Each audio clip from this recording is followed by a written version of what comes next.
when you first decided that you was going to start having like partial nudity in your shows, did you discuss it with your parents? Because I know your parents support you a lot on this.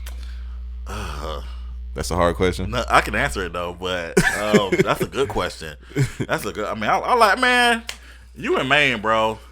Y'all some great interviewers.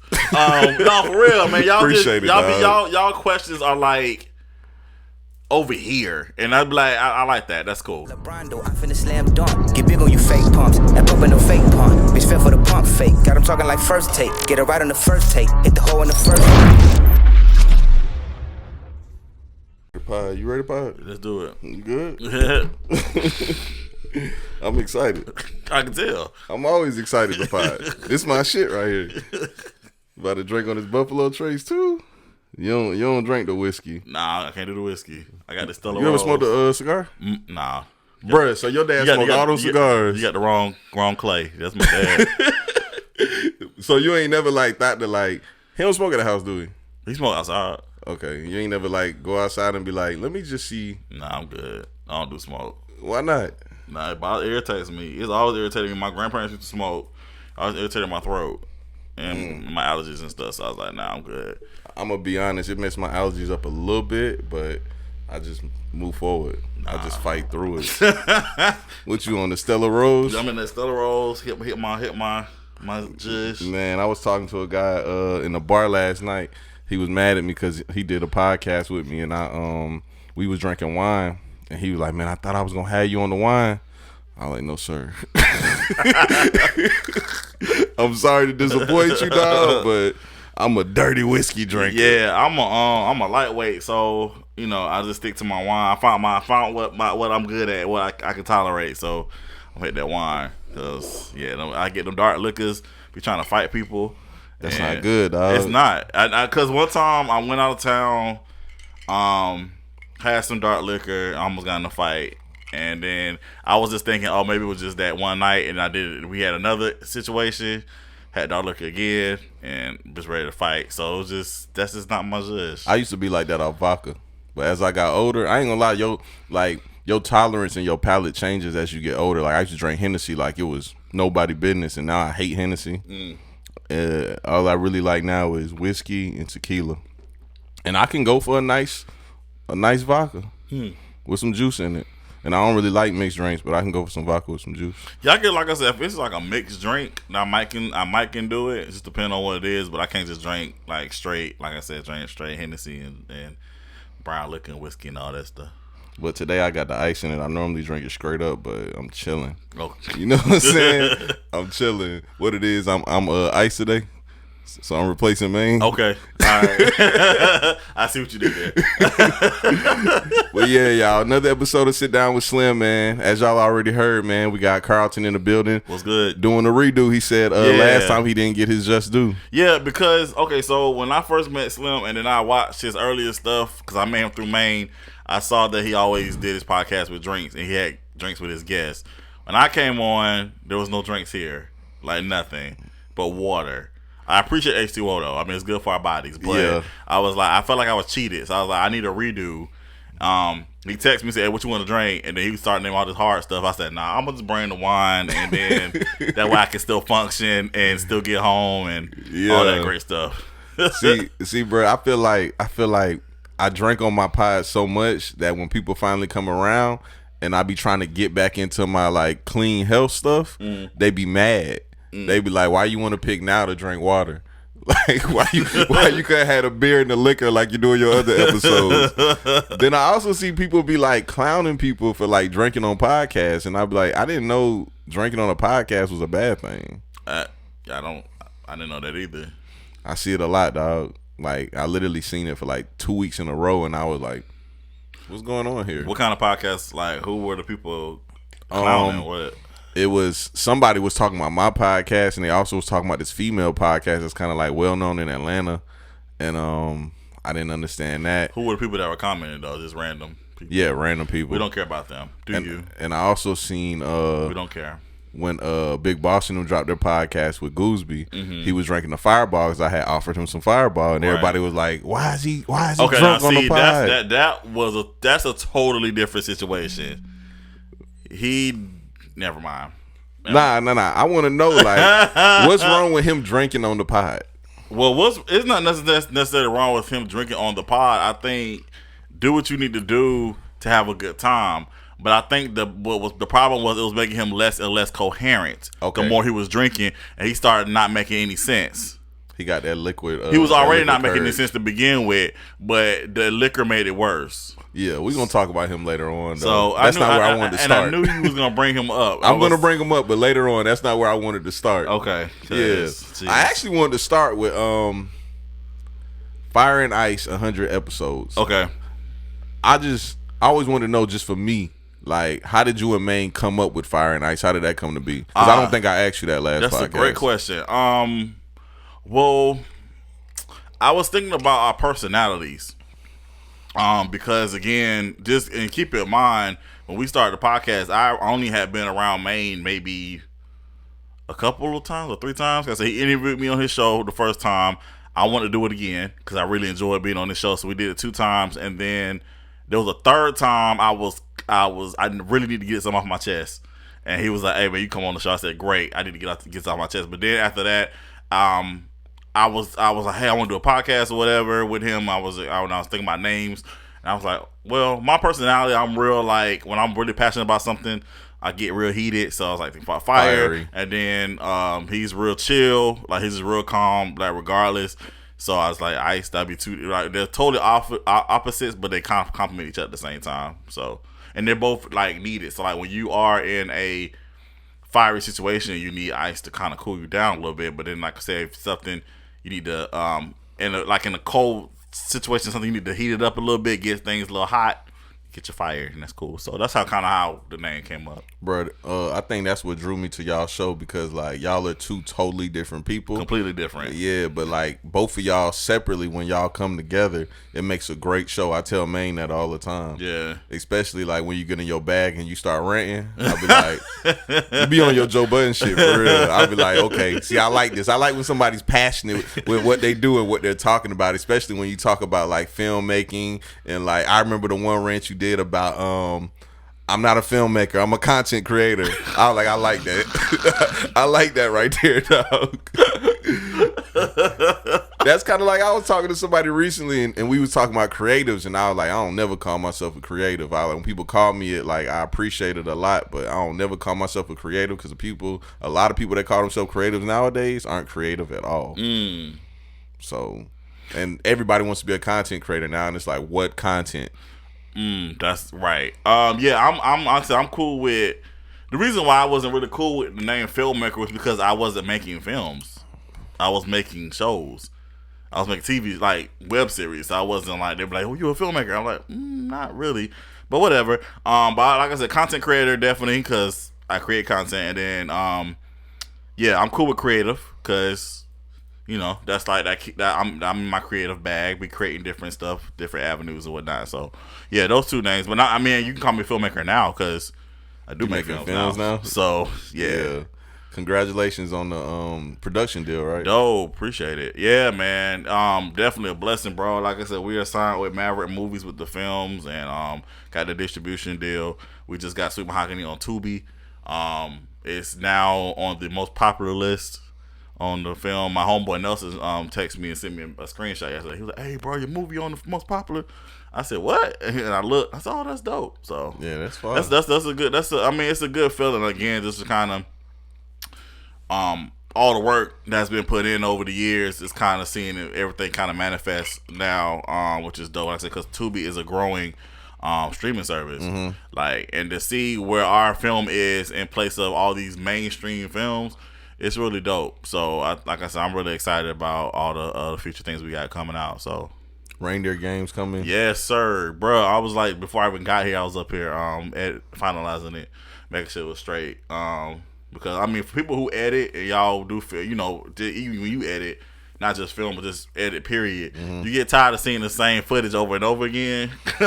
So, like, I watched the film like maybe 10 times now, and like, of course, you want to try to make sure that everything's straight. So I'm like gonna watch it for the 11th time to make sure it's how I want it to be. But I'm gonna be honest with you, I'm tired of looking at it. That's what I hate about like creating content. Like the music video I shot for you, I love that music video, but I've watched it 100 times. Yeah. So when it finally comes out, when I watch it, I'm probably going to be tired of it. And I hate that because it's like you like it so much, but you've seen it a million times. Yeah. Not that, like I said again, not that it's not good work, and not that you don't appreciate it, but again, you just ask when you edit something you don't understand. Like I said, you're looking at it, you're just like, all right. So it's like because when we're looking at it, working on it, you're not looking at it for enjoyment. You're looking at it as work. You're trying to figure out, all right, this goes right, audio good, make sure the scenes match up, all the other stuff. So it's like you're looking for those little things that you don't want people to see. You know what I'm saying? So that's our job to make sure that everything's right. So that way, when it does go on the screen, you don't want nobody telling something. Oh, that was a mess up. Oh, I can see this. Because I don't see some mainstream movies and the edits were horrible. Yeah. I'm gonna give you an example. Please do. Girls Trip. Ooh. Those edits are horrible. I seen horrible, bro. I only seen the movie one time, but I know what you're talking about because I did see a lot of mistakes in it. It was some weird mistakes. Yeah, too. It was just like, again, I'm not saying that you don't make mistakes, but it was just those kind of mistakes. It was like, oh, y'all didn't see that in the.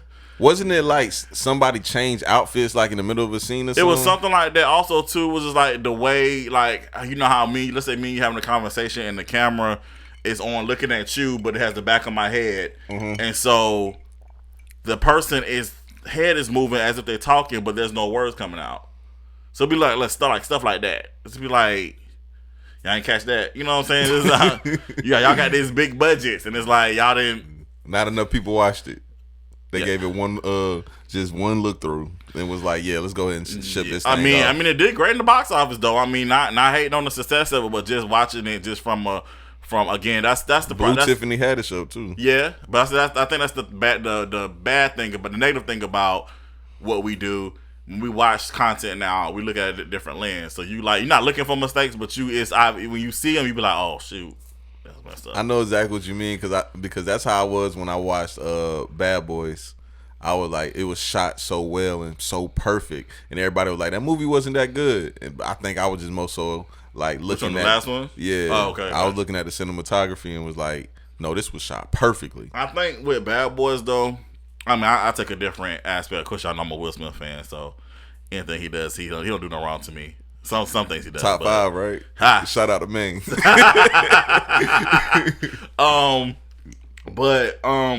I enjoyed the movie. I think I enjoyed it because I enjoyed because I was worried at first. I thought it was gonna be they was trying to make it like Bad Boys 2. I'm like, obviously they're older, so they can't do the same stuff that they was doing beforehand. But I like that they made their characters like how they are, real like their age range. I enjoyed the story. I enjoyed the way the twist that they had with the whole Will Smith son thing. I think I enjoyed it. I like that.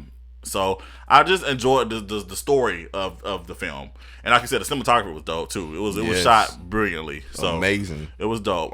So we'll see, man. Like I said, I mean, I don't necessarily want a fourth one, but I mean, obviously they set it up. There's going to be a fourth one because at the end when he was like, I got a mission for you. I can get you out of jail or whatever he's going to do. So I don't want him to do no more after that though. I think that should be it.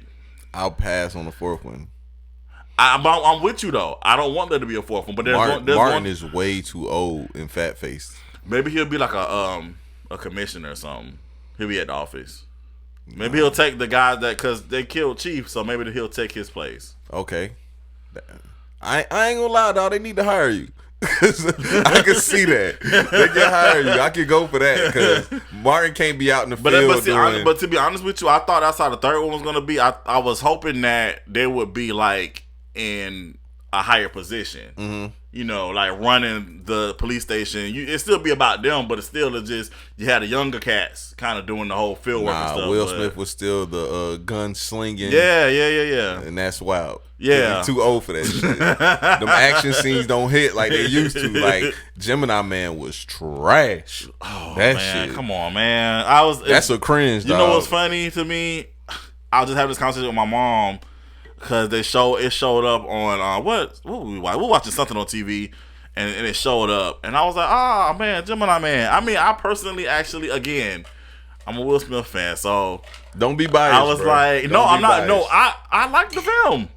I enjoyed the film. I enjoy. Again, I'm a storyteller, So, bro, let me ask you then. I'm here for the story more likely when it comes to different aspects. So for Gemini Man, the story to me was good. I enjoyed the overall mechanism of how the story was told. Now, was it his best movie? No, but I enjoyed it for what it was. So let me ask you, since you're a big Will Smith fan, the entanglement situation, could you come back from that? If you was dealing with Jada, could you have handled that as what's the word I'm looking for? As responsibly as Will Smith did? Nah, I don't think I'm that mature. You know me, I'm kind of petty. I'm kind of petty and shady, so I don't think I would have did it as eloquently as Will Smith did it. I don't think so. I'm with you because I say this on my podcast all the time when I have women on and we talk about relationships and stuff like that. Bruh, I am not scared to admit that I am very childish when it comes to relationships. Like, the smallest thing, I'm out. Like, I think one of my latest episodes, we was talking about threesomes, and she was talking about how she would love to have a threesome with two guys, and I like, that's not a threesome. And if my woman even asks me that, it's over with. Like, we can just go ahead and just go our separate ways. You know what I'm saying? Like, I'm not mature enough for that. My mind isn't open to those type things. You know what I'm saying? It's just not open, bro. Yeah, to be honest with you, I ain't gonna lie to you. I didn't really get caught up in that whole thing because I was just like, don't you get tired of looking at all that drama online? I didn't really care. I was just like, I feel like, I think in I remember my mom, again, I talked to my mom about a lot of stuff. Me and my mom was having a conversation. This is like a long time ago. This is like before, I think, Willow. But we would talk about how my mom always said how she would appreciate how Will and Jada always kept their marriage private and how they kept their stuff out the media or whatever. And we were talking about that recently about how she used to say that. And it was like, I was like, it's funny how time changes because ever since she did that Red Table Talk, it's like everything just starts spewing out about what's going on. I mean, people for years always assumed that they had something going on with their marriage about it be open or whatever. I didn't really care. Whatever. When I met him, wasn't going to ask him that. That's not my business, obviously. But I just feel like, I think in today's society, and this even goes back, I know we're not talking about Chadwick, but this goes to Chadwick Boseman, that whole situation. I think in today's society, I think people are selfishly feel like they have a right to everybody's personal lives. And I can appreciate what Chadwick Boseman did during his time when he was battling his sickness. I can appreciate his circle, how they kept everything to themselves and didn't just go out saying, oh, this is whatever. But I feel like there were some comments like, why we ain't know, why da-da-da. I'm like, well, that's not your business. And so I know you took it kind of personal though because of your experience. I did, yeah, because when one, having cancer, and two, I think because I was a big fan of Chadwick Boseman, you know, when he was on Lincoln Heights. So I mean, like, I followed his career for a long time. So I just felt like, again, there's a misrepresentation of what we are allowed to know about different celebrities. I think social media is kind of at fault a little bit. I mean, it's a good thing and a bad thing. It's a good thing we can get to know people on a different level, but again, it's a bad thing because people feel like they have the right to know every single thing about you. You know what I'm saying? So, and it's going back to the whole Will and Jada thing. Like I said, I didn't really care. You know, I assumed stuff was going on the way August was writing songs. So, and then again, you gotta look at it too. It's always like with celebrities are weird, bro, because like whenever there's a controversy, it's because they're about to put out a project.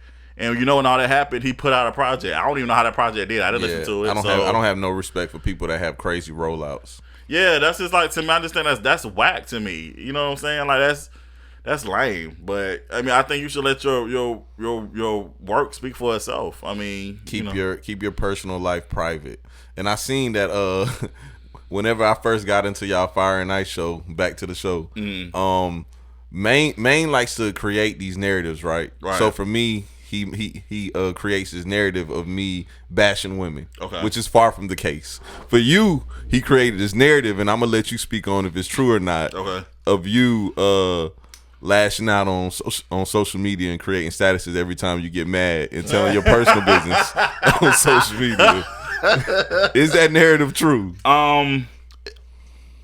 It used to be. Okay. because I saw, like most people, I saw social media as an outlet. Okay. Facebook in particular, because I mean everybody's on it. So I figured like, hey, I can get how I feel out and then let it be that. As I've gotten older and as I've gotten more business minded with my brand and everything, I realized that's not really a good idea. Protect the brand. Yeah. So I was like, I'm gonna tell you what I do. What I do now. One, I'll write the status, but I won't post it. Okay. So I'll write it. It's out my system, but I just go ahead and erase it. Two, shout out to Sa Jules. We have a soundboard. So if it's something I really want to like say, I'll text her and then send it to her, and then she does the same with me. So that way we just get it out. Because again, it's about protecting the brand. And then also too is people now pay attention to social media when they want to do business with you. So it's like you got to kind of. I'm not saying like be fake. Like again, like I'll post different stuff, but as far as me ranting like I used to, going off or whatever, I don't do that anymore. Not too much. You got to catch me on a day. Now, if you catch me on a day where I don't care, it's going out. But see, dog, this how I am with social media. I feel like most of my social media accounts is business accounts. Like Instagram and stuff, that's just for business. So you ain't gonna see no wild stuff on there. Now Facebook and Twitter, Facebook, that's where I just put some goofy stuff. Twitter is where I go in though. That's how it should be. You can have one platform where you can go in. The rest of them you got to keep them business, bro. Got you. Well, see, I guess mine's were the reverse. Cause I actually use Twitter. No, that's not true. Wait, Twitter is mostly business stuff. Well, I have two pages. I have my account and I have the Victory Productions account. Obviously, the Victory Productions account is nothing but promoting business stuff. My personal Twitter, I promote business mostly on it. I don't really be on there like checking people's stuff like that, but I do write about like I watch. Of course, people know I watch Young and the Restless, so I tweet that because they have like a you do the hashtags, they have the threads, so I like to check those and see what people are saying. So I always tweet about that. While you watching the show? Yeah. Or like I use Twitter sometimes to say something. Like I think the other day, I did I did the same thing that somebody did to me. I treated them like how they treated me, and I said it felt great. I said the revenge of it was great, so I tweeted that. I was like, "Hey man, I ain't gonna lie, I felt good about treating that person like how they used to treat me. It felt great." So I might throw little stuff on Twitter, or whatever.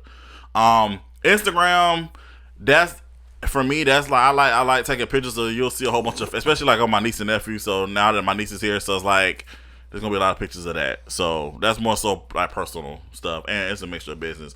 So I think all my accounts are business and personal, but the Twitter is like you said, it's mostly I kind of just be slick at the mouth a little bit, say a little stuff or whatever.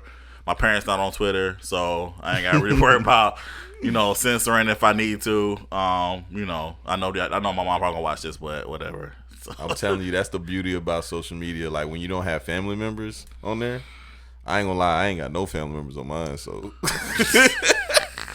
hey, it goes down. But yeah, so dog, when you start doing the spoken word, was that it's spoken word, right? Yeah. Yeah. When you start doing that, was that like an outlet for you to get those same things out that you was putting on social media? Man, and you know what's funny? You said that one of my homeboys, we had lunch the other day because he wants me to do some video for him.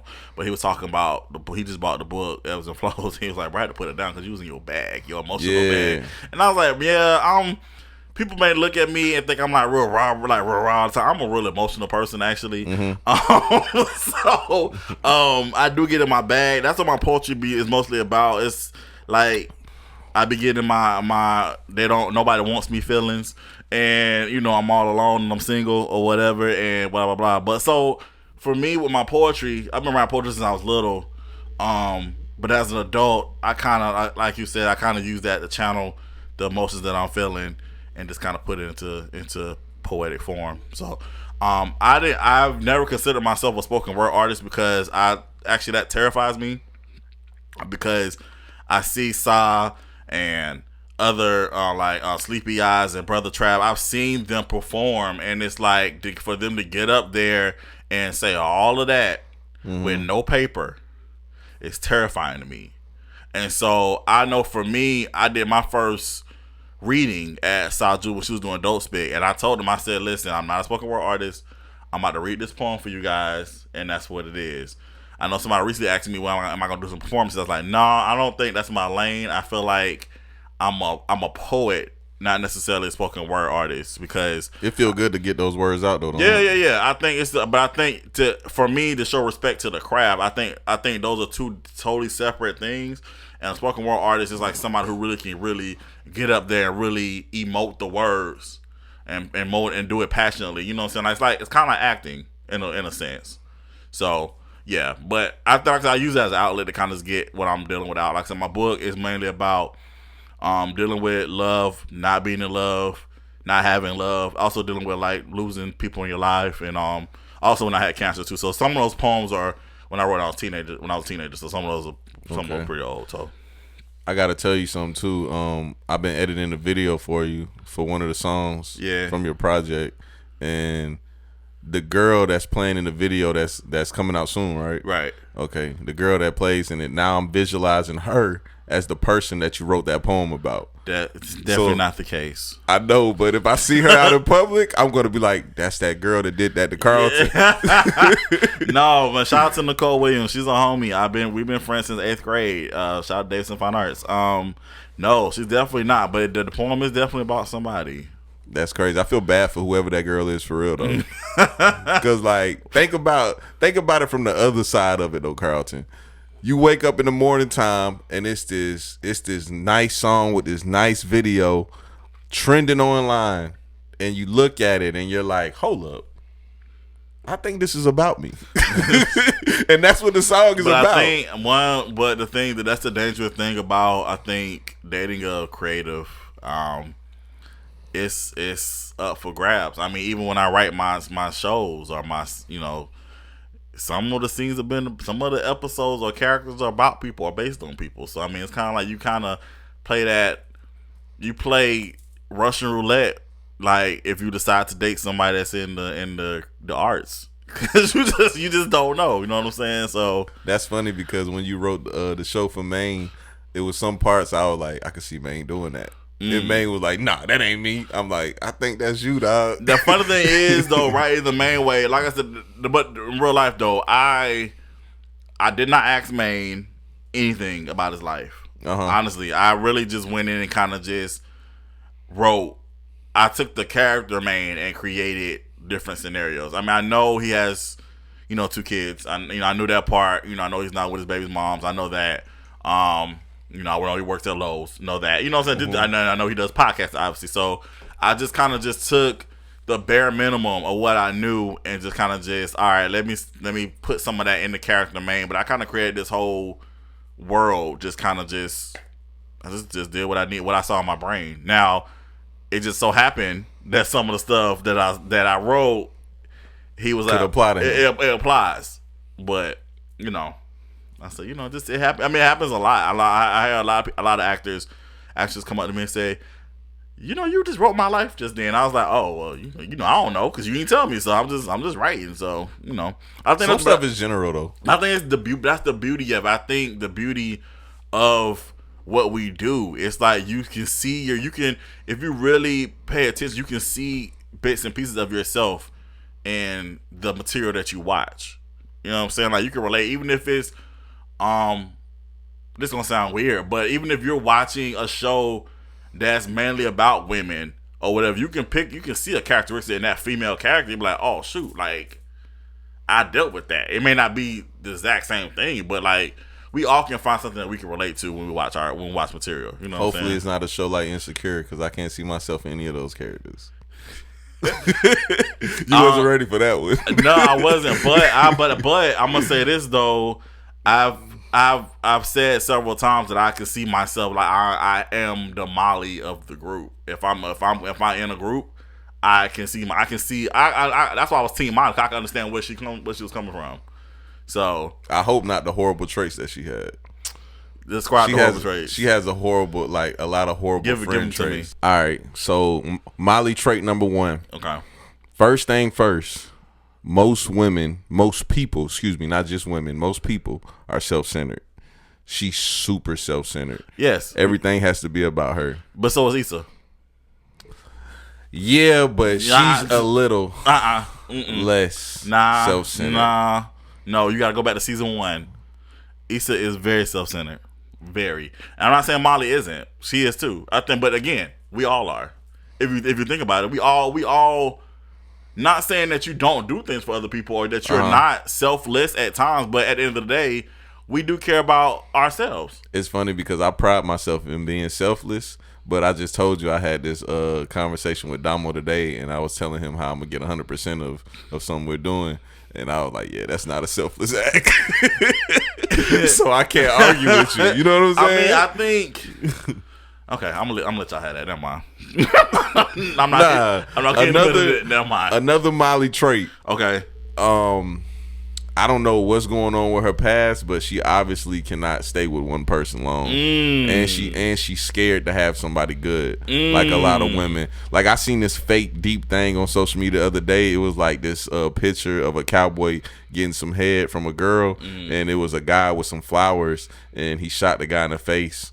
And it basically was trying to say that women go for the bad guy when the good guy's the one for them, and blah, blah, blah. It's like Molly has that in her. Like she doesn't want to, like she runs away from the good guys because she's scared of something. I can see that. I don't have that trait. That's something I don't relate to because, yeah, we're not going to go there about my life. Go ahead, continue. What's the next trait? Let me think. I got to keep thinking, man. She doesn't know how to separate her professional life from her personal life.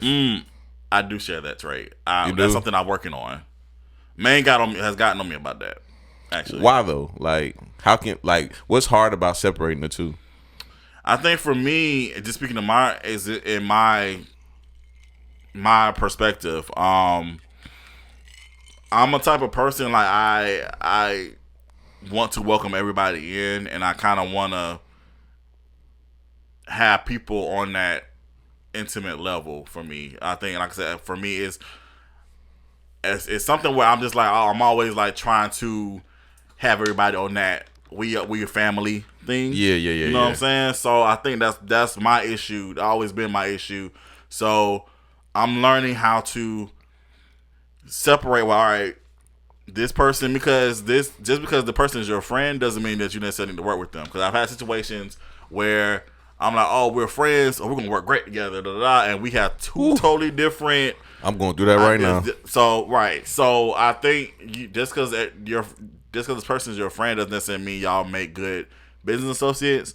And also just because somebody you work with great doesn't mean y'all should be friends. Some things should just stay business. So I think for me, I was trying to always marry everybody. Like, all right, we're friends and we're gonna do business together. I was always trying to do it with everybody, and sometimes it bites me. So I'm learning how to just separate. Like, all right, we just gonna be on the friendship tip, and then all right, we're just gonna just do business and not mix the two. So that's something I'm learning how to do. It's hard though, because again, for me, like I think I'm just that person that really wants everybody to just kumbaya and let's all work together and love each other and all that other stuff. So shout out to my dog Gunny. He used to always tell me somebody gotta flip the burger, baby. That's real though, because think about it. That's what he mean. Like I used to want all my friends to be entrepreneurs like me, and he was like, they're not gonna go there with you. He like somebody has to flip the burger, and you're just gonna be the one to tell them to flip the burger. I was wondering where you were going with that. I was a little confused, but that's what he said. I got you. Somebody got to flip the burger. It makes sense, bro. It does make sense because everybody can't come along with you, dog. How important do you think it is to have a team, though? I think it's 1,000% important. I was just having this conversation. I just did another interview in Atlanta. Shout out to Lakeisha and her show. She invited me to come to Atlanta on Thursday. We were just talking about this. I think it's uber important, but at the same time, you have to make sure that you all are on the same page. Mm-hmm. I think a lot of times when you team up with people, everybody, let's say you got 5 people. There's 5 different agendas. You know what I'm saying? And not saying that you can't make sure your goals for yourself are implemented, but if you're going to be a team, you have to make sure everybody's working towards that same goal and that everybody's on the same page when it comes to that. So I think it's very important, but you have to make sure that you're using discernment and making sure that everybody who is on your team understands your vision and that they are 1,000% there purely for you. Because a lot of times people get a part of these teams and there's selfish motives behind it. Like I said again, I have been in situations where people want to get on my team, but they want to get to me to get to somebody else. They don't necessarily want to be with me, but they're just trying to get to this person that I'm already connected to. So you have to be careful with all that, who you allow to be in your circle. For me, I know most people probably don't know whatever, but a lot of my productions I do by myself. I'm a one-man band. And I'm okay with that. Like, I do want a team eventually, but I'm okay with being a one-man band until I get the right team that understands the vision of where we're trying to go and not trying to get into it because, they trying to get to this person that I'm connected to or trying to get to this platform that I'm connected to or whatever. So, I think you just have to just make sure that you guys, the energy is there and y'all are gelling and y'all understand what the vision is. I think that's important. I think it takes a long time for you to be able to form a team because a lot of people are going to come and go, and you have to, you being that strong business person, you have to put your feelings to the side and realize that not everybody is going to cut out for this. You know what I'm saying? And not everybody's going to be there for you. Right. I agree. I think also, too, you have to be okay with, this is going to sound crazy, but playing the field, too, because I think, like I said again, like you said, people are gonna come in and out, and you have to try it out because there might be somebody that you may not have worked with before, and you're looking like, I don't know that was gonna work, but then because you haven't tried it, once y'all try it out, that might be the best thing that you've ever done. So you kind of got to be okay with that, but also got to be okay with letting people go too, because again, I believe in reasons, seasons, and lifetimes, and I believe that some people are in your life for a reason, some people are in your life for a season, and some people are in your life for a lifetime. So sometimes there might be you guys are meant to work together, but y'all not meant to work together forever. So y'all are meant to just work together for like a year, and then it's time to move on. I think a lot of times things can go awry because we try to hold on to people too long, and so when the person season up with you, then you have to be okay with, all right, you go do your thing and I'm gonna do mine, and then everybody just still root for each other. I don't have to. I say this all the time. I don't have to work with you directly I don't have to work with you to support you. So I can still, not necessarily work on this particular project with you, but I still want you to be successful. Do you think you're an easy person to work with? I think so. I do. I think I am. I'm one of the easiest people to work with, but at the same time, I don't take no BS. You know what I'm saying? I'm all about, if we're gonna do this, let's get it done, and let's be serious about what we're doing. You've been on my set before. I feel like we have fun, we laugh. People mess up, whatever, blah blah. But at the end of the day, I'm all about the product. I'm all about the business. I'm all about, all right, let's put something out that people are gonna enjoy, because again, it's all about the brand, and we got viewers and we got people that want to see what we got going on. So, but at the end of the day, I think I'm easy to work with. I don't know. Maybe you should put a poll out and see what the people say. I don't know. You might. Some people might be like, nah, nigga, nah, I ain't working with that nigga again. I don't know. I don't know if you seen it, but I had Jamila on my podcast, and we was talking about you, and I was telling her how you're super organized, and it's actually kind of scary because I'm one of them free ranging type people.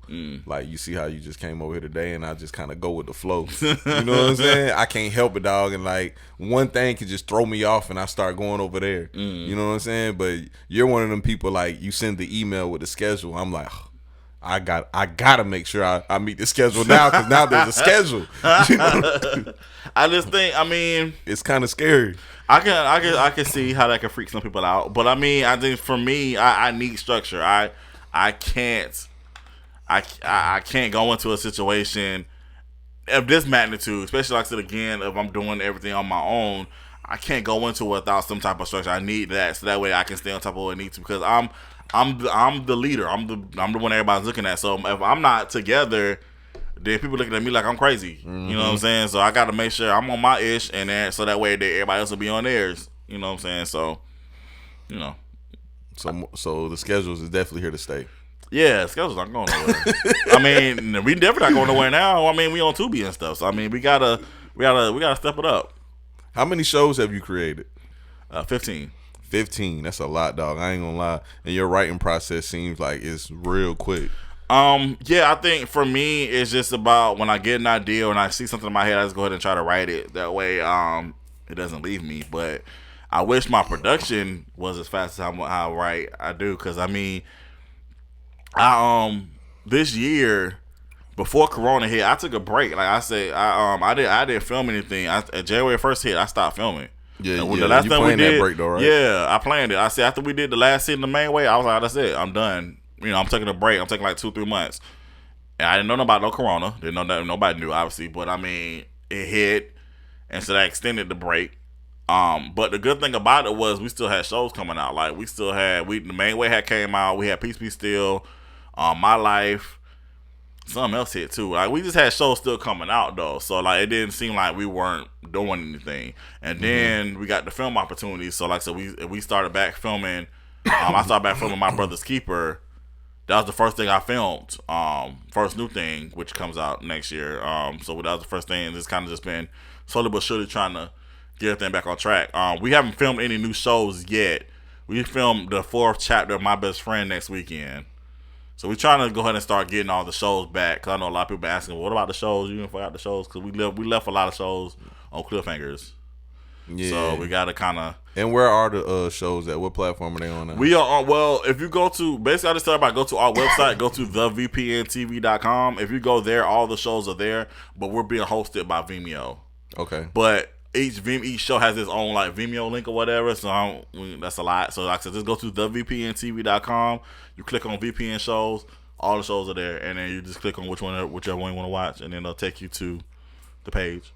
Well, you know you on Sit Downs with Slim, and this isn't a little cute interview show, so we got to talk about YouTube. I know, we do. We got to, dog. Yeah, let's be mess. I was waiting on the mess. I was like, where's the mess at? This interview has been too nice and too clean cut. Am I that guy? I can't have clean cut interview? No. We got to talk about the YouTube, dog. So what happened with YouTube? For the people that don't know, you had almost 10,000 subscribers on YouTube. Yes. And what happened? Okay, so... First off, can we start from the beginning? My bad. I didn't mean to cut you off. Can we start from the beginning? Go ahead. How did you create a platform like a YouTube channel and get to almost 10,000 subscribers? Because a lot of people that's getting into film, like I've actually talked to a lot of people in Atlanta that know about you, and they always speak of you and like, you know, highlight like, yeah, Karlton's really dope, and he got almost 10,000 subscribers on YouTube. How did you even grow that platform? Man, like that? Bro, I'm just gonna I gotta thank the viewers, man. Like, I think the viewers really had a hand and really put it like word of mouth. Mm-hmm. You know what I'm saying? People watch the shows and they telling different people about it. So I think the viewers are the ones responsible for getting the numbers up like that. So, and also to each actor, they have their own following. So of course, like if you're a fan of, let's say Nelson, for instance, you're gonna watch each show that Nelson's on.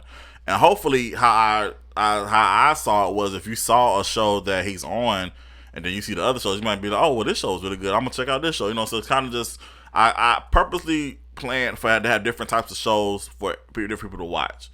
So that way you can kind of just like not just watch this show, but you might be interested in another show. But just continue to. I think also help grow the page was the putting out the plenty of content. We put out a lot of content. I remember one time I was counting. I was like, I have not stopped putting out content for 3 years. I was literally putting our shows back to back. Once the show ended, I was putting out another show, and it was like I think we did that for 3 years straight. So would you say like the number one thing to be successful on YouTube is just be consistent? You gotta be consistent. Got to. I think that because it's all about those algorithms. I mean, I was following like different YouTubers, and they weren't necessarily doing like shows like I was doing, but they were doing, you know, like the little skits and yeah. Those things like that. But those are people that were making those millions of dollars or like the money, and so it was like you constantly But that's probably a couple 100,000. Okay, we'll go there. Yeah. But I think that's the stress of it too. I think because you have to constantly be putting out. Like you have to put out. I was watching a True Life one time, and she was a YouTuber. She was saying how much she has to constantly put out content. She's putting out content like maybe 3 videos a day. Mm-hmm. But you constantly have to do it because again, there's those algorithms and all the other stuff. It plays a part. But for me, I just think it was just about just putting out good content, putting out as the best quality content that we could at the time. So I just wanted to put out good work, and people were fascinated by the stories we were telling. So I was like, all right, let's continue to do it. And then I think it got to the point where we was building the page. We was at 9.89. So yeah, 9.8. They had changed it. It was like 9.89K. That's what we was at. So it was almost at 10K. Like I think we would give another week would have been at 10K. What happened was I woke up. This was March 7th. I went to sleep, and we was in the middle of the Bondage season 3 season. March 8th, I woke up and I got a tweet saying, "Hey, what happened to your page?" I don't know what the person's talking about. I think they're talking about my Twitter page. I don't know what it's talking about. So I went to YouTube. I was checking YouTube like every morning. I would check it, see what was going on with it. And then I woke up, checked it. It was gone. It was deleted. No email. I didn't get an email yet. They were always claiming that my videos were against community standards. But I would always argue with them about what else was on YouTube and also what was taken out. So that way we were actually still following guidelines, and I would always win my repeals. I would always win, and they would put my videos back up. So I don't think it was necessarily a community guidelines thing all the time. And also I had got word that I found out that some people that I was formerly working with that I no longer associate with, that they flagged the page. And you know when people flag your page, that sends alarms to YouTube or whatever, so they they checking whatever. You get so many flags, man, they just gonna take your page down. It's like that with Facebook. When you report somebody, they just take the person's word for it and they just take your stuff down. So what do you think it was exactly that got your page deleted? I think it was the flags. So I got a question for you. Go ahead. All right. I've seen a couple shows, and I seen like right around that time, actually a little bit before your page got deleted, I noticed that YouTube was cracking down on nudity. Yeah. Because I don't know if you know, but YouTube used to have porn on there. I do know. They took all that down. Right. So, and it was like right before the time they took your page down. I think the definitely the new guidelines had a hand in it, but I think the flagging was the one. I think it was most of the flagging that put alarms on our page. But at the same time, again, I'm gonna tell you, man. I'm not Maine. Sorry, I'm gonna tell you, Slim. I'm talking to Maine. My bad. Shout out to Maine. Yeah, I'm gonna tell you, Slim. No, I think again, each time they would because what they do is when your page is against community standards, they'll temporarily delete the video. You know what I'm saying? Then they'll send you a message saying why it was whatever. So you have a chance to repeal it. Like I literally wrote a letter saying how this was not against community standards, and they will put the video back up. So if you're constantly putting my video back up, then clearly I'm okay. I got a conspiracy theory for you. Go ahead, hit it. I knew it was coming. And I came up with this around the time your page got deleted. Of course, I didn't tell it to you because I'm not one of the people that's about to bother you when you're going through something. So before your page got deleted, I remember looking at one of your videos, and the same phrase was up under your comments like 100 times. No lie. Like I was trying to count and I just gave up. And I was telling Maine about it. I was like, bruh, it's the same phrase on there. And it's like, I think it was like, Lord have mercy, or it was something like that. It was 3 words, and it said it was either God or Lord or something. And everybody was posting the same thing. And this is my little conspiracy theory. I'm like, I think when somebody is trying to get something flagged or took down, kind of like those PETA type people, you know, like PETA, like, you know how they go strong to like go after somebody. Yeah. I think it's those type people that's on YouTube, and when they see something that they feel like it's too much for YouTube or something, like their kids came across it or something like that, I think they all click up and link up to try to do that, and that's like the warning sign for YouTube. So if YouTube sees that comment keeps popping up, they investigate it and they delete it. I can believe that's it. my conspiracy theory. I can believe it because I would definitely. I know what you're talking about. I can believe it. But here's my argument to that though. not to you, but just to people who claim that their kids are watching this stuff. First of all, monitor your kids. I mean, your YouTube should not. For sure. YouTube should not be raising your kids. I think that's the problem. I think with modern day parents, they've let technology raise their kids. That's not YouTubers' problem. Second of all, I want to say this: our page was never intended for kids to begin with. Now we did have family friendly content where we had kid actors on the shows or whatever.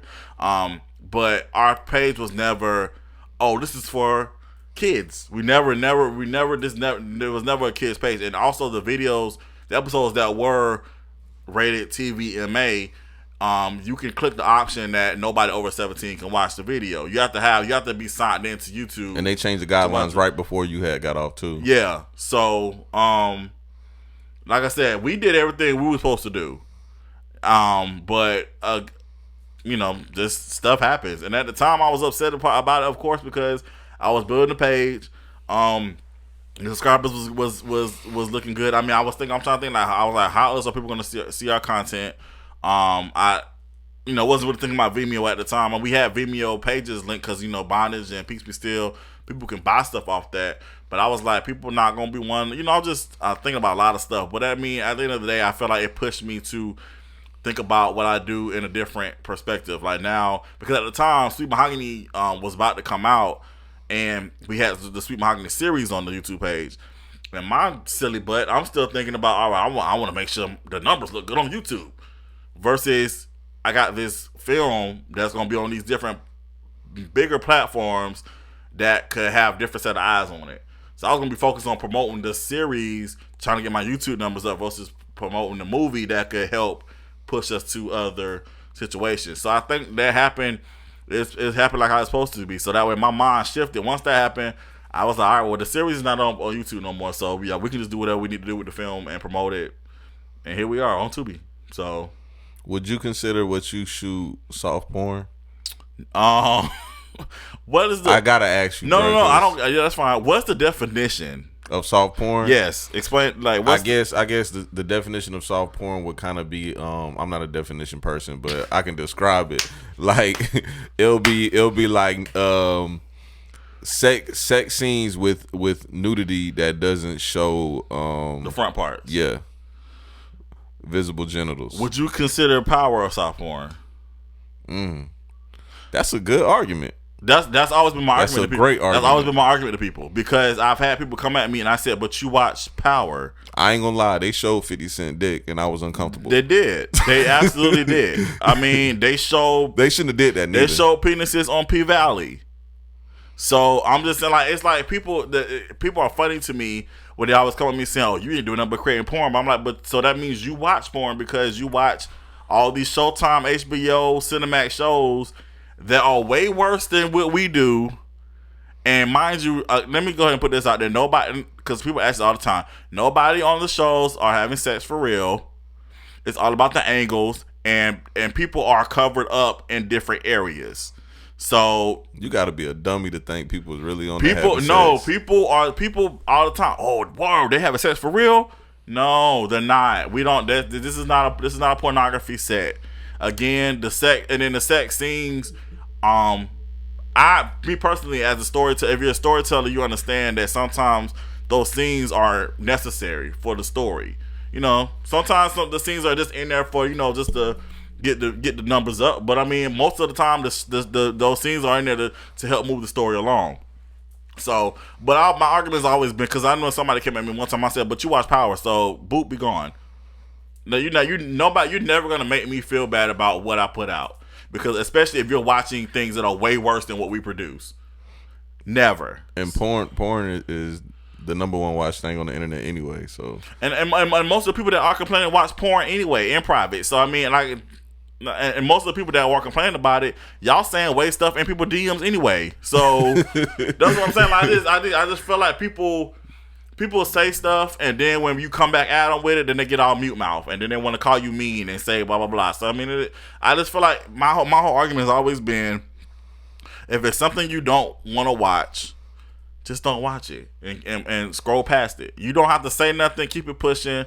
But we all know that most people that are always complaining about different stuff, you're watching it in private in the dark anyway. So whatever. I mean, it used to, honestly, bro, I ain't gonna lie to you, it used to bother me all the time. But I just got to a point where, thank you for helping our reviews come up, because you clearly watched it, and so that was a view that we needed. Bro, it's gonna always be people that have something negative to say about what you do. That's what I'm saying. So that's why I just got to the point where I just don't care anymore. Cheers to you, appreciate you. You just making our numbers go up. So thank you. I just gotta ask you one more question about this, and we can get off of it, because I know you starting to get heated. And Maine told me not to do this. But another question I was told to ask you. When you first decided that you was going to start having like partial nudity in your shows, did you discuss it with your parents? Because I know your parents support you a lot on this. That's a hard question. No, I can answer it though, but that's a good question. That's a good. I mean, I like, man, you and Maine, bro. Y'all some great interviewers.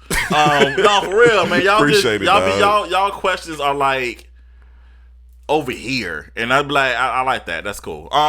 But to answer your question, no, I did not discuss it with my parents. However, they understand that I'm grown. I'm an adult. A lot of times they may not agree with every decision that I make. I mean, that's just in life. I mean, but they they still support what I do. So, I mean, my mom watches the shows.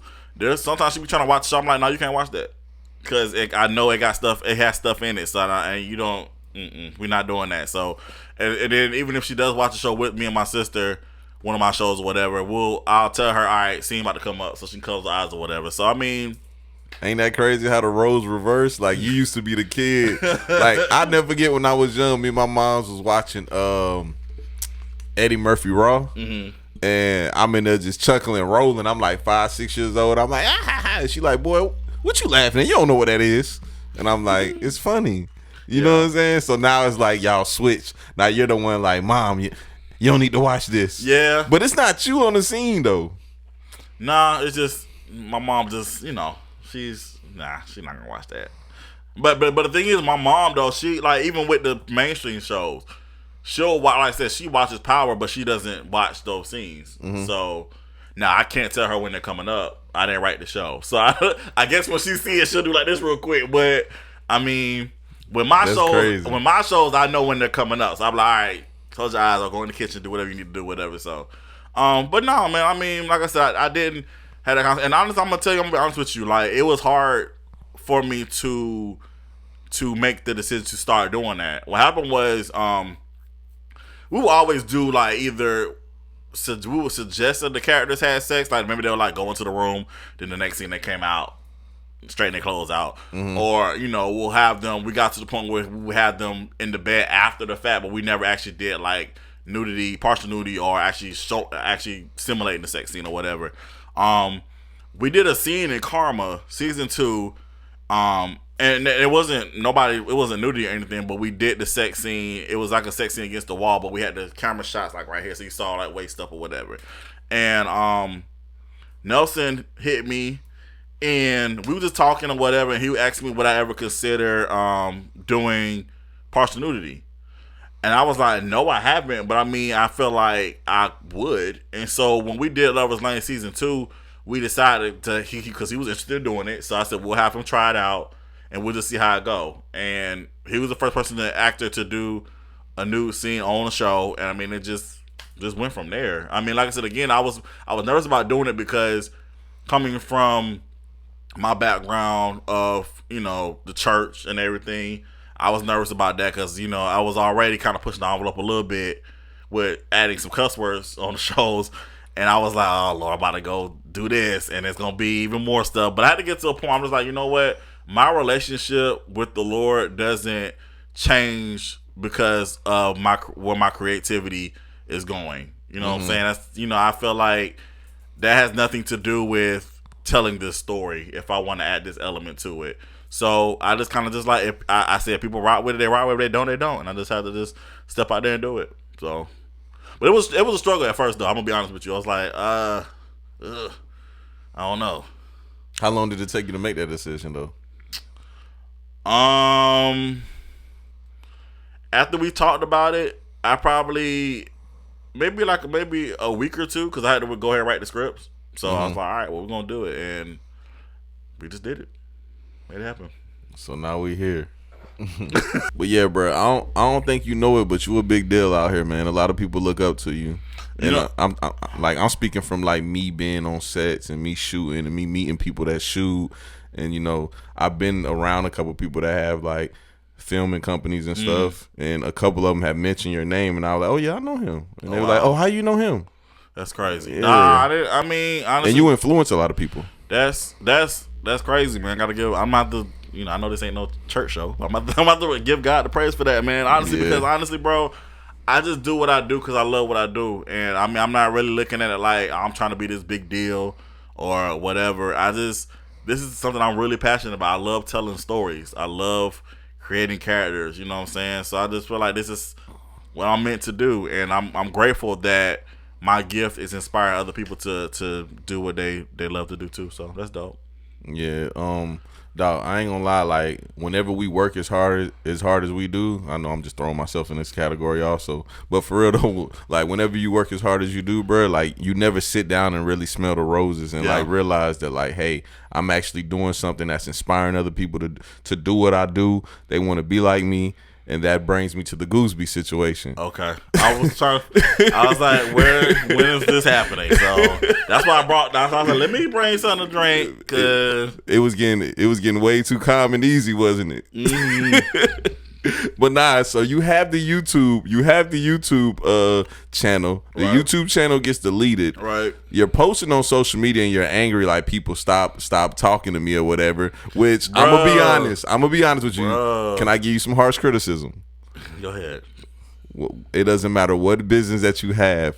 Do not get online bashing the customers. I tell people this all the time. It doesn't matter the business. Don't get online bashing the customers. I don't care what they do. Bruh. Make a public statement and move forward. Bruh, I'm going to tell you this. Yeah, do I regret doing that?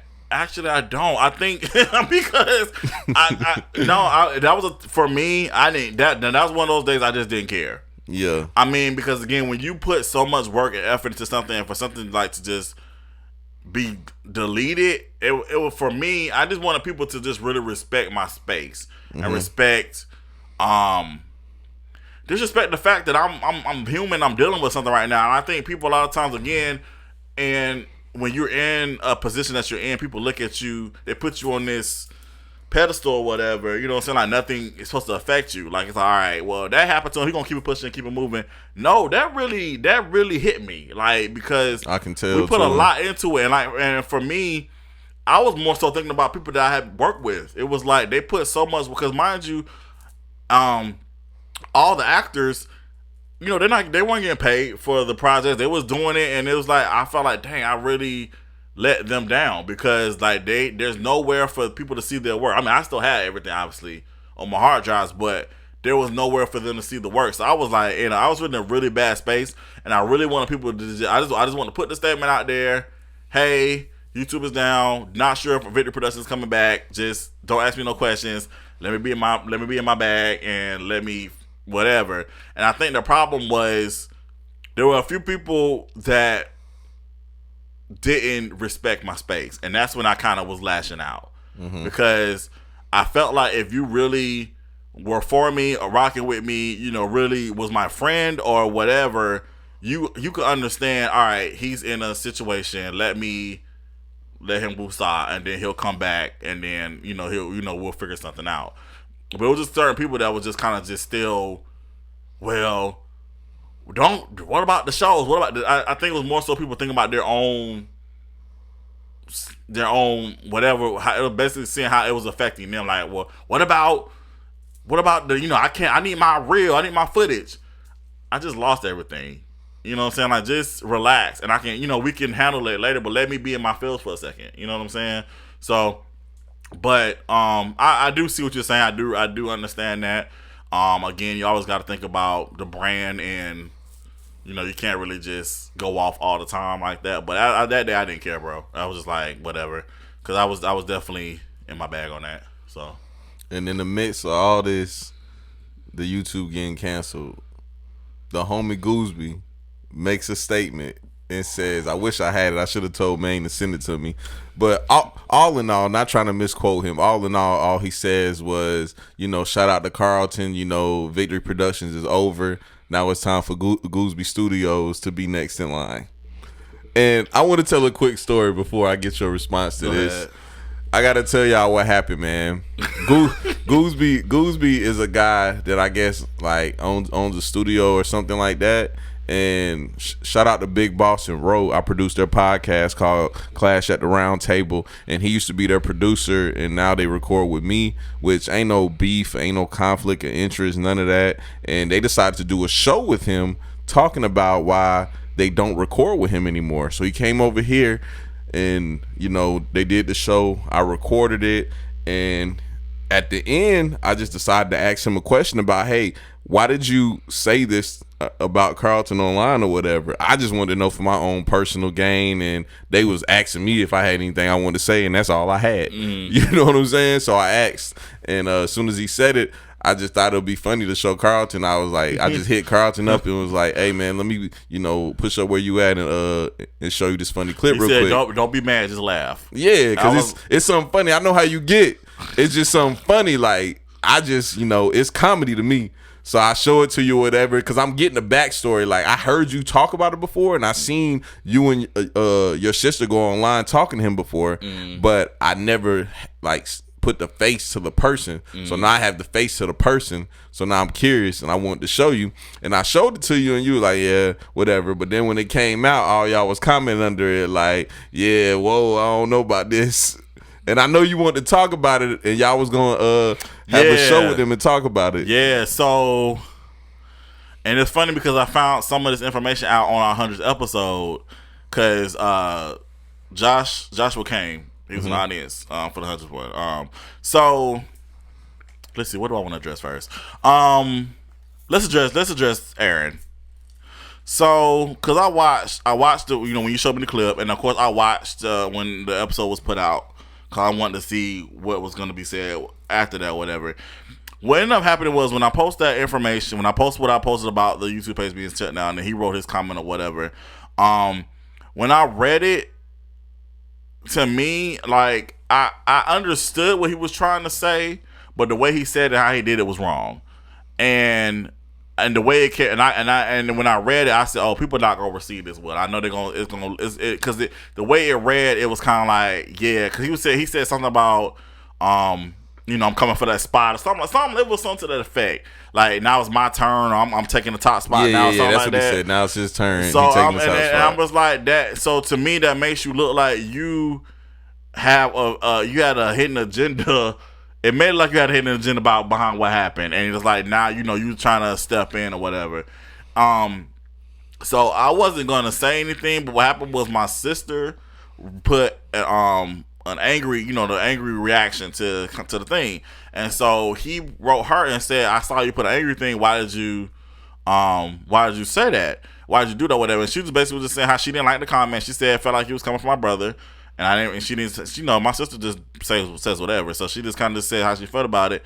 And then he wrote me and asked, "Did I feel a way about it?" And I said, honestly, bro, I was like, not bro, but I said honestly, yeah, because I've gotten in the habit of not calling everybody bro and fam, because I know it's just words to some people, but everybody ain't your bro and everybody ain't your fam. But I said honestly, the way I said it comes off bad. I said it just doesn't. It's not a good look. It makes you look like, I can't remember word for word what I said, but I find it now. I'm gonna reword for it, but yeah, it just wasn't a good look, bro. And what was the other question? You said? Because I forgot what was after that.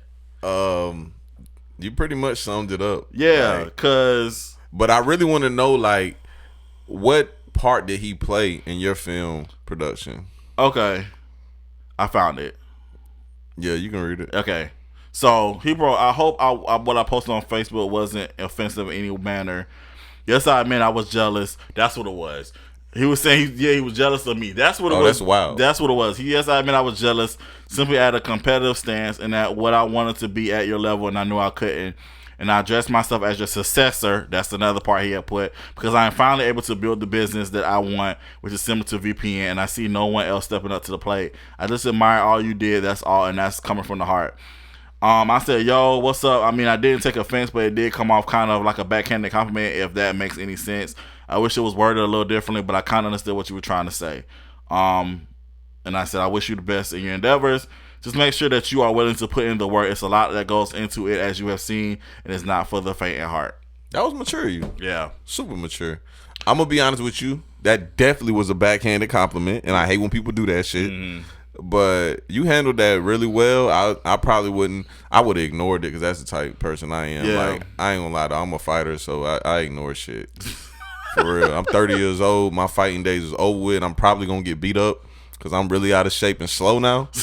So I just ignore stupid stuff. Yeah. Like, people do that to me also. I'm gonna be honest with you. Especially, like, it's always the people that you help the most. Right. They always come at you trying to dish you like that. But enough about me. But to answer your question, what Aaron did was, Aaron was like, I met Aaron through my cousin Neil. Mm-hmm. And Aaron, he came to me, he said, I want to be your production assistant, your intern, whatever, mentee, whatever. And I said, all right, cool.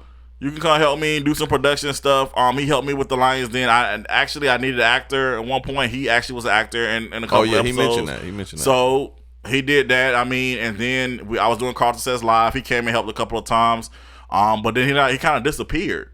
Mm-hmm. So, I mean, after that, it was like we really didn't have no contact with each other. And then I know he contacted me about coming back. But I said, okay, well, I don't really have anything right now, but I know he did some more scenes for the Lions Den, because I brought his character back to end the storyline or whatever.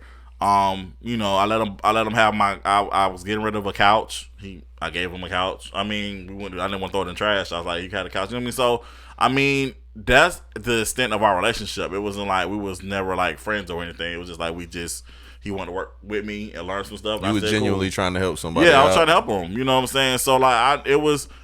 I don't, like I said again, I think the way, and even when watching the video with Boston and Rodham, like, I think Aaron genuinely wants to help people, but I think it just comes off wrong. The way he was wording things, and that's why I say he shouldn't have been drinking, because it just made him really less incoherent. Yeah. And I think he was just talking about how he's like, he does this, like he studies, like media is his life. And I'm like, bro, no, don't say that. Like, that's not a good phrase. So, because we at least got to learn how to hook these microphones up to that mixer and hook the mixer up to that computer. Yeah, we got to start there first, right? Yeah. So, I mean, you may, like I said, I told my sister, I said, he may have a passion for it, but you don't know, you're not. That's not your life, because you're not really willing to put in the work to study to make it. To make it work. You know what I'm saying? I know where I was going with this conversation. So when we did the 100th, because we watched the video, and me and my sister like, oh, yo, we got to come back and reply. I said, we got to hit a reply. You got to hit reply, because I felt like our side needed to be told on that episode. And so I didn't know that Maine had already had a conversation with them. Maine came over here. I didn't know that. I found that out on the 100th. Because he was saying, because I got a message from Josh saying, what you think about us coming on Fire and Ice and talking about it? And in my head, I was like, well, that don't really make sense, because we didn't talk about this on Fire and Ice. Y'all talked about it on y'all show. So it would make sense for us to reply there. But I was like, I said, yeah, that's cool. Let me talk to Maine about it. But the more I thought about it, I was just like, nah, I don't think. Oh, yeah, Maine definitely wasn't with that. Yeah, I know. He told me on the 100th. He was like, nah, bro. He said, I will let y'all do it, but he was like, nah, we don't need to bring that up on here. Like, we don't need to do that. And I said, okay, cool. Well, we're not doing it. So that was the end of that. Let's shout out Maine one more time, dog. Maine is one of the coolest cats you'll ever meet in your life, dog. Absolutely. Like, he's always just real cool and calm. I know in the last episode me and him did, I said he was fake, but that was a complete joke. But he does get real PC on these microphones. I know you see him do that at least once before. Me? No. Never, for real? No, so you ain't never seen Maine like talk about something before you start recording? When y'all start recording, keep it real PC? No. I forgot the word he used, but he said that he does that because he's real. Oh, he said he's real good at branding. Oh, okay. Yeah, no, I've never experienced that. So that's not a diss to Maine. That's my dog, bro. Yeah, I'm never. But I mean, like for me, like I said again, I told Maine, I said I appreciate him because that he kind of knows how to put me in place. And I need somebody like that in my life because, again, like I said, I'm like, I sometimes I do go off the handle, and he always reminds me of where I'm at in life and where other people are. And he's like, bro, you're here, bro. Like, don't worry about that. So I think just even with that whole Gooseby situation, like, even if he's watching this, I mean, like I said, I wish him the best and everything. But I mean, I tell people this all the time, and even this is for people in the past. I have no beef with nobody. None. Like, even if you feel like just because I don't associate with somebody doesn't mean I have beef with them. I have no beef with nobody. Like, I'm to the point in my life where I'm trying to live as stress free and peaceful as possible. I got too much work to do. I got a niece and nephew that need all my energy. And you on the downhill to 30. I'm into 40. You tried that sound old, don't it? You tried it. You on the downhill to 40. For real. You about to be at the peak and you about to go down. But yeah, I'm just like I said. I know I take this from a famous reality star person, but I ain't beefing with nobody but the devil. And I'm just trying to live my life, bro. I don't have time for like. I don't even eat beef like that no more. So you know what I'm saying. So it's like, I'm not. You don't like burgers, bro? I'm gonna tell you. I actually. Okay, so my dad. I don't know if you want me to tell this story. He'll be all right. So my dad ended up getting gout, right? And this is like last year or whatever. And I noticed I was eating burgers a lot. And I noticed my feet start swelling up like real bad. I was like, Lord, I got gout, Lord. I didn't have it. But I made a decision because I had stopped eating pork like 3 years ago. And I made a decision to stop eating beef just to see if I could do it. So I stopped eating beef. I was just eating, I haven't eaten beef for a year. And then my homegirl, I love oxtails, bro. Ugh. And my homegirl, she made some oxtails like a month ago. And she was selling oxtail plates. I said, nah, I gotta give me some oxtails, man. So I broke my non-beef fast like a month ago. I'm not eating it as crazy as I was. But I had the oxtails, and then Gary's, they sell burgers, and my mom had got one. It looked so good. So like 2 weeks ago, I got Gary's burger. It was amazing. And mind you, bro, I've only been eating turkey burgers for like a year. Turkey burgers are good. Turkey burgers are amazing, but it's not beef burgers. But it's not a beef burger. So I had my first beef burger like 2 weeks ago since a year, and it was, I ain't gonna lie, it was amazing. So for me, I'm eating beef, but I'm not eating it like regularly. So like I'll eat it every so often. But you thinning up from the first time that I met you though. Appreciate it. And I be seeing you doing the hip hop abs. Man. Yeah, I mean, because bro, like I said, honestly, I like to dance. I really enjoy dancing. I danced when I went to Davidson, so I danced when I was in high school. Oh, they gonna see that in this video. So. So, I like them scenes though. I ain't gonna lie. Hey man, but you know what I can appreciate though? I can appreciate people see those sides of me. Like I'm not always business. People are like, what you do for fun? Like you always. I'm if you get to know me personally, honestly, I'm a fun person. So I enjoy dancing. What you eat nowadays though? I wasn't trying to get off the diet thing. No, I'm eating. I'm not really on a diet, bro. Like I actually have reverted a little bit. I ain't really been eating that great. Dog, can I tell you a funny story from last night? Go ahead. Last night I was at a bar. I was talking to my homeboy. He'd been on my podcast before. And he always talking to me about veganism and just diets and stuff like that. And I be lying to him, capping him down, talking about how I'm goddamn about to get healthy and all this and all that. Which I am going to get healthy. Mm-hmm. But I be lying to him like a motherfucker. I already know vegan's not for me. Vegetarianism is not for me. But let me tell you what he did though, bro. What he do? Bro, I ordered a 6-piece wing and some fries, which ain't nothing to me. And I'm sitting there eating. He walked, we talk, boom, my food comes, he walks away. He comes back while I'm eating and goes, look at you eating that nasty shit. Bro, I hate that about vegans because I seen him eat a plate of French fries before. And I'm like, bro, you ain't no better. Yeah, I mean, I think to me, that would bother me just because I don't like when people look down on you because of what you eat. Yeah, that bothers me. I'm just like, if you press your plate and let me do my plate and we'll keep pushing. I wrote a post the other day because it was just on my spirit. I had to write it. I was like, I hate when people call themselves a vegan when they're not truly living a vegan lifestyle. Veganism, French fries, but it's not just about what you eat; it's about your clothing too. It's like if you still wearing stuff made from animals, or you still using like for women using products that are made from animals, you're not vegan. You're not a vegan. Like I said, my sister, not Kendra, but Carmen, soaps and everything. Yeah, all that stuff. My sister Carmen, before she. She back to eating meat now because she done had a baby. She was like, I'm hungry. But at least some fish. She was not eating meat, but she wasn't vegan. She was like something. I don't know. Pescatarian. She was eating fish.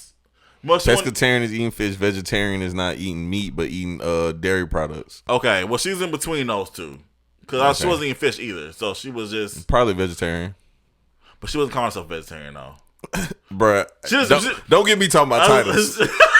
I just know the definitions. Yeah, I don't know, But she wasn't. But I think the beauty of it was she wasn't giving herself a title. She just made a decision on what she wasn't going to eat anymore. Mm-hmm. But before she did that, she did her research on veganism, and she was schooling me about it. She was telling me this. I was like, I didn't know there was so much involved. I wasn't considering going vegan, but I just wanted to know. So I think what bothers me is people do stuff because it's a trend or it's a fad.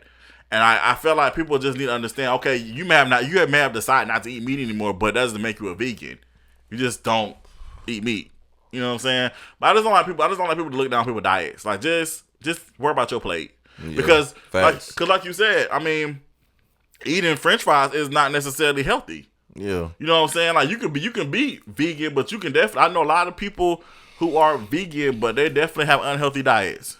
I gotta work on my health though, cause like I told you, I had them wings. I'm eating fried food like the last 4 days. Face breaking out, heart feeling a little funny. Then the worst thing that I hate about being unhealthy is I be listening back to my podcast, and when people be talking, I can't hear myself breathe. Yeah, that's disgusting, dog. I'm a heavy breather, so you probably breathe a couple times.